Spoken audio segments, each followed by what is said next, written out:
नमस्कार भाइयों, कैसे हैं आप सब।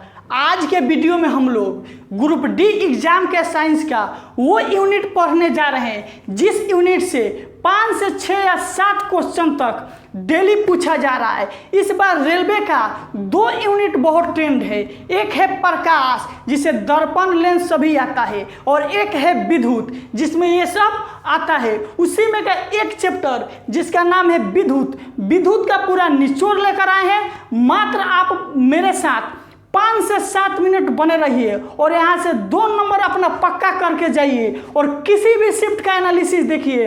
अगर विद्युत से क्वेश्चन नहीं आ रहा है तो जो मन वो करना, और ये भी चीज़ देखिएगा जरूर। अगर इतना अच्छा से 5 से 7 मिनट पर आपको YouTube पर कहीं नहीं मिलने वाला है, क्योंकि इस चीज़ को हम लाने में 4 से 5 घंटा मेहनत किए हैं। अगर आपको मेरे मेहनत पर विश्वास है तो अपने भाई के लिए एक बार चैनल को सब्सक्राइब करना है और दूसरे को भी शेयर करके सब्सक्राइब कराना है। चलिए आज के वीडियो को हम स्टार्ट करते हैं बिना टाइम आपका बर्बाद किए। देखिए, सबसे पहले इसमें कौन कौन सा टॉपिक पढ़ेंगे। परमाणु के बारे में, विद्युत के बारे में, विद्युत धारा के बारे में, प्रतिरोध के बारे में, घर में व्यय विद्युत ऊर्जा मतलब घर में आप यूनिट में जो बिजली बिल निकालना है उसके बारे में, हीट फार्मूला के बारे में, शक्ति फार्मूला के बारे में यानी पावर के बारे में। इतना चीज़ के बारे में मात्र 5 मिनट में हम लोग पढ़ लेंगे। देखिए, सबसे पहले लिखा है परमाणु यानी कि एटम।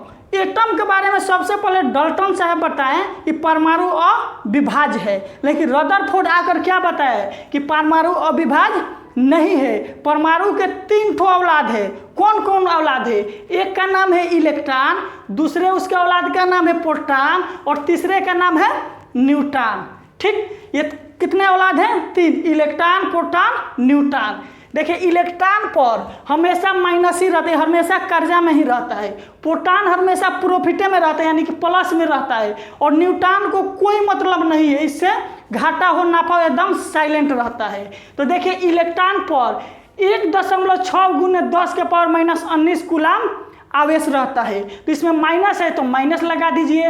यहाँ पर 1.6 × 10⁻19 कूलम आवेश यहाँ पर भी रहता है, यहाँ पर भी रहता है। यहाँ पर माइनस है तो माइनस लगाइए, यहाँ पर प्लस है तो प्लस लगाइए, और इस पर 0 हो गया, इसमें मतलब कोई ना प्रॉफिट है ना घाटा है, यानी कि इस पर कोई आवेश नहीं होता। एकदम ध्यान से समझना है, क्योंकि इतना आसान भाषा में साइंस आपको कोई नहीं पढ़ा सकता है। देखिए, यही आपका परमाणु मॉडल है। इसमें क्या है कि न्यूट्रॉन और प्रोटॉन नाभिक के अंदर रहता है, एकदम बैठा रहता है। और इलेक्ट्रॉन का क्या काम है? इसके चारों ओर चक्कर लगाना है। ये क्या करता है? चारों ओर चक्कर लगाते रहता है, इसलिए इस पर माइनस आवेश दिया गया है। और ये इसलिए इसको मुक्त इलेक्ट्रॉन भी कहा जाता है। क्यों मुक्त इलेक्ट्रॉन कहा जाता है? क्योंकि फ्री रूप से घूमता रहता है, इसको कोई रुकावट नहीं है, इसलिए इसे मुक्त इलेक्ट्रॉन कहते हैं। अब हम समझेंगे विद्युत के बारे में। विद्युत धारा क्या है? देखिए, यहाँ आई लिखा गया, आई को विद्युत धारा बोला जाता है। यहाँ पर क्यू है, क्यू को आवेश बोला जाता है। टी है, टी को समय बोला जाता है। तो इसका परिभाषा यहीं से निकल गया। देखिए कैसे निकल गया। इकाई समय में प्रवाहित आवेश की कुल मात्रा को विद्युत धारा कहते हैं। और यही फॉर्मूला पूछ दे रहा है क्वेश्चन, तो आप लोग बोल रहे हैं कि नहीं बन रहा है। मान लीजिए आवेश दे दिया 10, ठीक, और समय दे दिया 2। पूछ रहा है कि कितना विद्युत धारा प्रवाहित होगा, तो 5 होगा, 5 एम्पियर। अगर यहाँ से आपको क्या करेगा, यहाँ से जो पूछेगा, अगर क्यू पूछेगा तो आई टी दिया रहेगा, यहाँ से निकाल लीजिएगा। अगर टी पूछेगा तो ये दोनों दिया रहेगा, आसानी से आप निकाल सकते हैं। अब विद्युत धारा के जो प्रॉपर्टी है, उसका गुण है, उसके बारे में जानेंगे। देखिए, विद्युत धारा का ऐसा ही मात्रक एम्पियर होता है। विद्युत धारा का ऐसा ही मात्रक क्या होता है? एम्पियर होता है।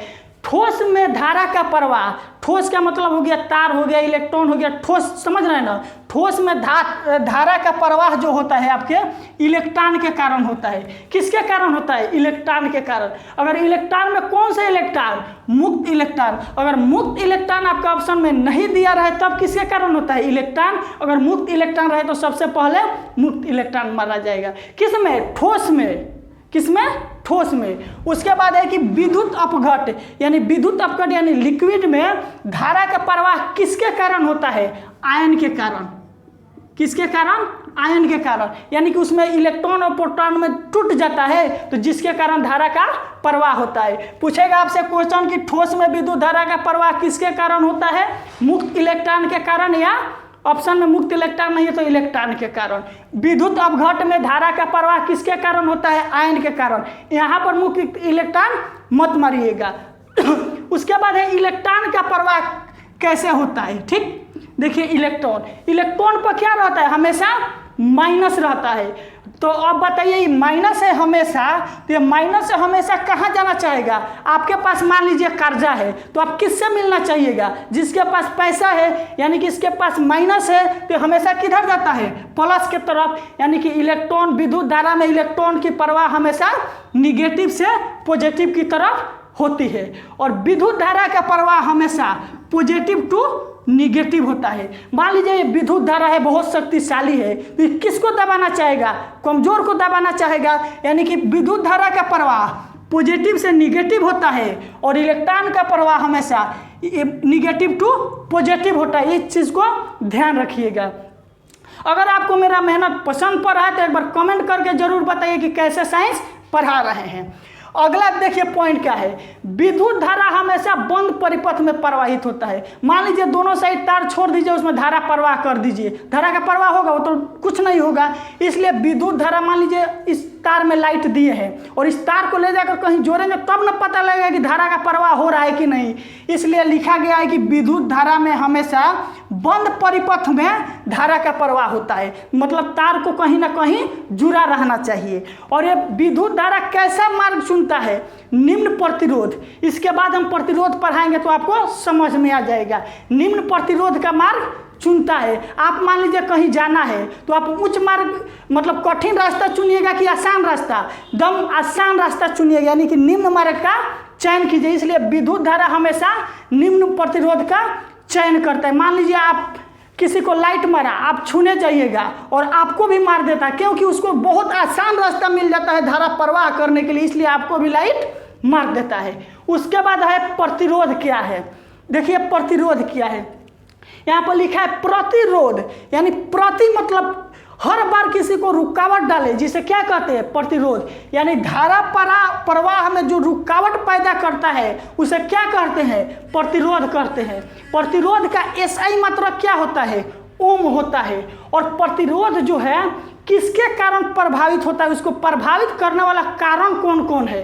देखिए, अगर आप तापमान को बढ़ाइएगा तो ये देखिए इस सिंबल का मतलब हुआ ऊपर पर है, यानी कि बढ़ रहा है। तापमान को आप अगर बढ़ाइएगा तो प्रतिरोध आपका, यहाँ पर प्रतिरोध लिखा है तो क्या होगा? बढ़ेगा, यानी ऊपर का साइन है। अगर लंबाई को बढ़ाइएगा तो प्रतिरोध भी आपका बढ़ेगा। मान लीजिए आपको कहीं जाना है और रास्ता खराब है, तो वहाँ पर थोड़ा दूर जाने में ज़्यादा कठिन होगा, उससे ज़्यादा दूर जाने पर और ज़्यादा कठिन होगा। यानी कि लंबाई जितने ही बढ़ेगा उतने ज़्यादा प्रतिरोध का मान बढ़ेगा। लेकिन क्षेत्रफल का मान अगर बढ़ेगा तो प्रतिरोध का मान घटेगा। मान लीजिए कहीं पर क्षेत्रफल ज़्यादा है और वहाँ पर प्रतिरोध का मान क्या होगा? एकदम कम होगा।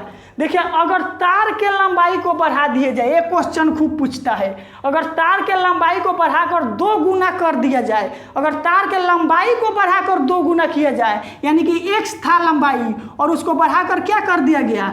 2x कर दिया गया, तो प्रतिरोध क्या होगा? मान लीजिए इसका लंबाई 2 था तो बढ़ाकर कितना कर दिए? 2 गुने 2 यानी कि 4 होगा। यानी कि जब लंबाई को बढ़ाएंगे तो 2 गुना होगा, और जब खींचकर बनाएंगे तो अपने से x² होगा। अगर लंबाई खींचकर 2 गुना कर दिया जाए, यानी कि मान लीजिए इसका लंबाई 4 है और इसको खींचकर बढ़ाए हैं तो स्क्वायर कर दीजिए 16 होगा। इसको समझिएगा। अगर बोलेगा कि लंबाई बढ़ा दिया गया तो 2 गुना कर दीजिएगा, और क्वेश्चन में दिया रहेगा कि खींचकर बढ़ाया गया कि उसका स्क्वायर कर दीजिएगा। बोलेगा कि एक 4 मीटर का तार है, उसे खींचकर बढ़ाया गया तो उसका प्रतिरोध क्या होगा? तो 4 का स्क्वायर, यानी 4 चौके 16 होगा। अगर बोलेगा कि उसके लंबाई को 2 गुना कर, लंबाई बढ़ा दिया गया, यानी कि 2 गुना कर दिया गया, तो अब आप क्या कीजिएगा? उसको डबल कर दीजिए, यानी 4 है को 8 कर दीजिएगा। अब देखिए यहाँ से शक्ति के बारे में समझिए। शक्ति का फॉर्मूला, शक्ति बराबर होता है P बराबर VI, यानी कि V आपका क्या है? वोल्टेज है। V क्या है? वोल्टेज है और आई क्या है, धारा है। ठीक, शक्ति बराबर होता है P बराबर V आई। इसका SI मतलब क्या होता है, वाट होता है, जिसे अश्व शक्ति भी कहते हैं। एक यूनिट बराबर कितना होता है, 746 वाट होता है। 1 किलोवाट बराबर कितना होता है, 1.34 HP। HP का मतलब हो गया हॉर्स पावर, अश्व शक्ति। ये आपका फॉर्मूला है, यहाँ V का मान दिया रहेगा, I का मान दिया रहेगा, पुट करके आप अपना आंसर निकाल सकते हैं। एक ये टॉपिक है कि घर में जो बिजली जलता है उसको यूनिट में कैसे निकालें, एकदम ट्रिक बता रहे हैं, इसको ध्यान से देखिएगा। एक घर है, उसमें 10 वाट का बल्ब है। कितना बल्ब है, 10 वाट का बल्ब लिए हैं। कितना बल्ब है, 10 ठो बल्ब लिए हैं। डेली 8 घंटा जलाते हैं, तो 30 दिन में कितना यूनिट बिल आएगा, यही पूछ रहा है क्वेश्चन, इसी टाइप का। देखिए जितना कुछ भी दिया रहे, कितना वाट का है, 10 वाट का, कितना बल्ब है, 10 है, कितना घंटा जल रहा है, 8 घंटा, कितना दिन जला रहा है, कितना दिन का बिल निकालना है, 30 दिन का। सबको ऊपर में गुना कर दीजिएगा, इसमें कुछ नहीं करना है, जो भी दिया रहे उसको गुना कर दीजिएगा और उसके बाद क्या कीजिएगा, 1000 से केवल भाग दे दीजिएगा। कितना से देना है, 1000 से, और काट दीजिए 1 0 से 1 0, 1 0 से 1 0, 1 0 से 1 0, यानी कि 8 तरीके 24 यूनिट आपका बिल आ गया। ठीक, और यहाँ से ये भी क्वेश्चन पूछ सकता है कि 1 यूनिट बिल का कीमत 2 रुपया है, तो 24 यूनिट का कितना हो जाएगा, 2 गुने 24, यानी कि 48 रुपया आप निकाल सकते हैं। मान लीजिए ये आपका दिन नहीं दिया, बोल रहा है कि 8 घंटा का निकालना है, तो आप यहाँ से दिन वाला मिटा दीजिएगा, 30 मिटा दीजिएगा, आपका आंसर आ जाएगा एकदम आसानी से। अब है हीट फार्मूला। ठीक, हीट फार्मूला के बारे में जानिए। हीट जो है, हीट यानी कि उष्मा, H बराबर I²RT। उष्मा फार्मूला क्या होता है, H बराबर I²RT।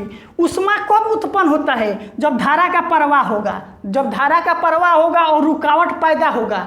मान लीजिए जब धारा जा रहा है, हीटर में क्या होता है, धारा को दिया जाता है और वो रुकावट पैदा करता है, जिसके कारण उष्मा उत्पन्न होता है। यानी कि धारा भी जा रहा है, रुकावट भी हो रहा है, और कितने समय तक धारा को रोका गया उसी को हीट फार्मूला कहते हैं। मान लीजिए यहाँ पर धारा आपको दे दिया 5, I बराबर 5, R बराबर दे दिया आपको 3, समय दे दिया T बराबर 2।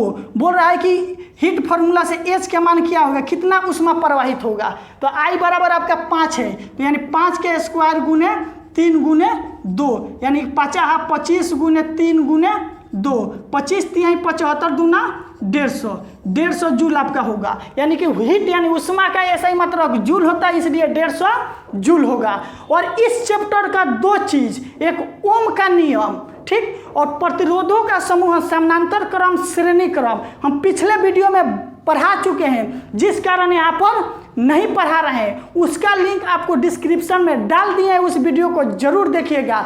अगर वीडियो पसंद पड़ा है तो एक बार कमेंट करके जरूर बताना है। आज के वीडियो के लिए आप सभी को धन्यवाद।